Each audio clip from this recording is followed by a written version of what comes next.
And her, scene one, take one, Mark. What's your why, girl? I know. My why? I just want to empower people. I believe in miracles. Yeah, I do too.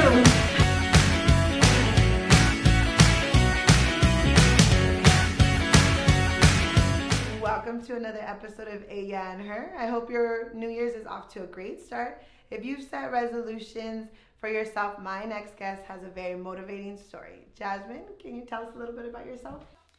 Yeah, thanks for having me. My name is Jasmine. I'm a mom of two kids, two small ones. One's 3, the other one is 2 in 2 weeks. So they're 20 months apart. I'm a part-time RN. I do a little bit of real estate, and I'm a landlord. Can you tell us about the goal you recently crushed? So for a while now, I've always had this goal to, do a fitness competition. And before, it was all about just marking it off my bucket list. But last year, when the opportunity for it came up, it had so much meaning attached to it.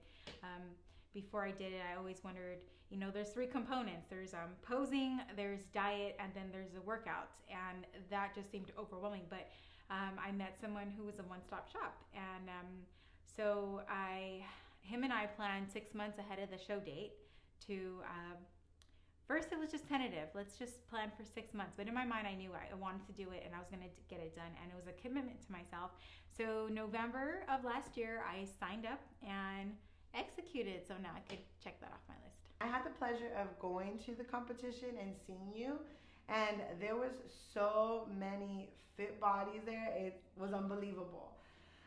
And I know that for many of us, we can get intimidated when we go into a situation where we're brand new. How did you navigate through self-doubt and not knowing what you were really doing at the time? When I when I signed up and I made that goal, I had to be really gentle with myself. This is my first time. Yeah. I'm also a mom. I can't expect to be a pro right off the bat. Right. I had to, baby steps. And for me, it was about experiencing it and just and keeping that discipline. So I just kept kind of focused on what in my own body. And I just had to remember I can only focus on myself. I can't focus on anybody else because I don't know their story or their body. So I just had to focus on myself. That's a lot of commitment. I recently tried to give up coffee and I gave it up for all of 3 days before I gave in to a cup of coffee. And I just seen the goal derail. So how did you stay committed to the big goal? So when I set this goal out for myself, I knew that it was for me. And I knew that I didn't want to let myself down. And there was so much meaning attached to it because it was internal work done outside that I knew that I couldn't give up. And if I did give up, I was going to give up on myself. And I had to remember why I was doing it. So on my tired, long days, on the defeated days, I had, because there's days I'm like, why am I doing this? So I had to remember, it's for me and it means so much more. And if I could tackle this fitness journey, then I can do anything.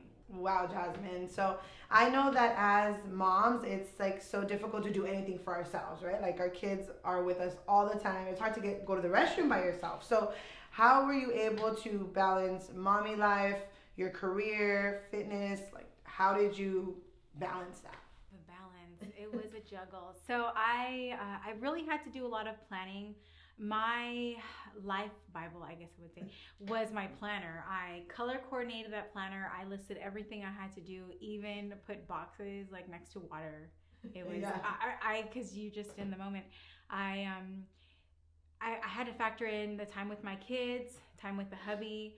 I tried to incorporate my children and my spouse as much as I could in my fitness journey, I guess you could say.